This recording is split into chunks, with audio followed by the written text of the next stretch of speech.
राजधानी रांची स्थित प्रदेश भाजपा कार्यालय में केंद्रीय मंत्री गिरिराज सिंह के द्वारा प्रेस वार्ता को संबोधित किया गया एवं प्रेस वार्ता के माध्यम से 1975 में देश में लगे आपातकाल एवं उस दौरान तत्कालीन केंद्र सरकार के कार्य प्रणाली पर विस्तृत रूप से बात रखी गई। केंद्रीय मंत्री ने संवाददाताओं को संबोधित करते हुए कहा कि अभी वर्तमान युवा पीढ़ी को देश में लगे आपातकाल के मूल कारणों को जानना बेहद जरूरी है। केंद्र में इंदिरा गांधी का शासनकाल एक प्रकार से वंशवाद का उपज था एवं लोकतंत्र और वंशवाद एक दूसरे का पूरक नहीं हो सकता। 25 जून 1975 को तत्कालीन इंदिरा गांधी सरकार ने देश में आपातकाल की घोषणा की और इस इमरजेंसी के दौरान कई राजनीतिक दल के शीर्ष नेताओं को जेल के अंदर डालने का काम किया गया। साथ ही लोकतंत्र के चौथे स्तंभ प्रेस के स्वतंत्रता पर भी कुठाराघात किया गया। इसके अलावा देश में कई धार्मिक स्थान को भी क्षति पहुंचाई गई। बड़ी संख्या में लोग विस्थापित भी हुए। आपातकाल के दौरान हुई गतिविधियों के खिलाफ युवाओं को सजग होने की आवश्यकता है। कांग्रेस पार्टी के दिग्गज नेता लोग किस प्रकार से संविधान का खिताब हाथों में लेकर उसकी दुहाई देते चले आ रहे हैं। आपातकाल के दौरान वहीं कांग्रेस के शासन वाली सरकार ने इसी संविधान की गरिमा पर कहीं ना कहीं ठेस पहुंचाने का काम किया।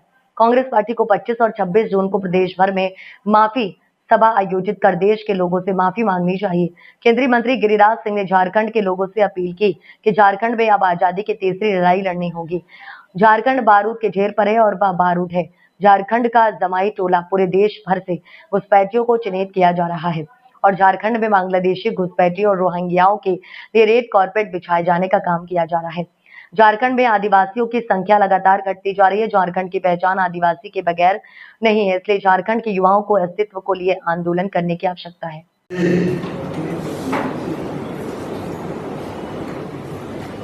देश के अंदर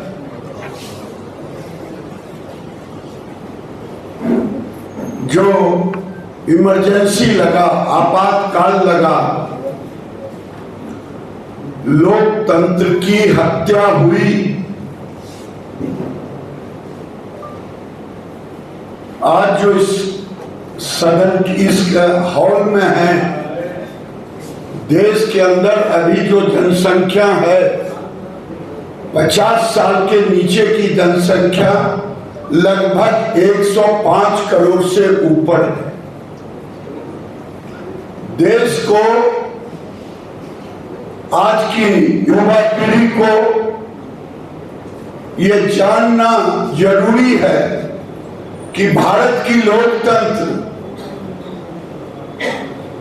सबसे पुरानी लोकतंत्र,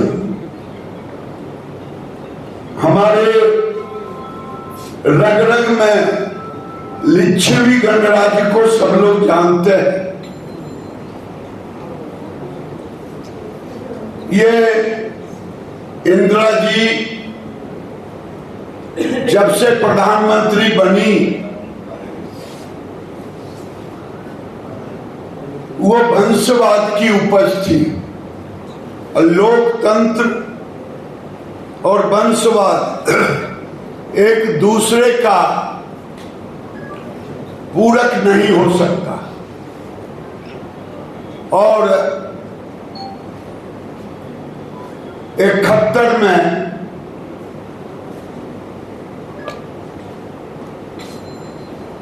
चौबीस अप्रैल 1971 में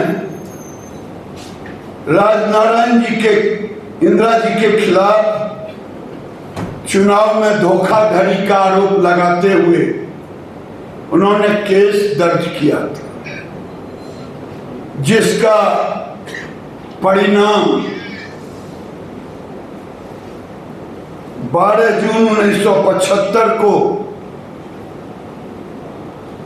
आज का प्रयागराज, उस समय का इलाहाबाद उच्च न्यायालय का फैसला इंदिरा जी के खिलाफ आया। देश के अंदर गुजरात से आंदोलन शुरू हो चुका था। वो आंदोलन चुनाव के रिजल्ट आने के पहले, हाईकोर्ट के रिजल्ट के पहले, और वो आज का झारखंड, बिहार, उस समय का बिहार में वो आंदोलन गुजरात से आ चुका था। लेकिन उसी बीच ये फैसले भी आए।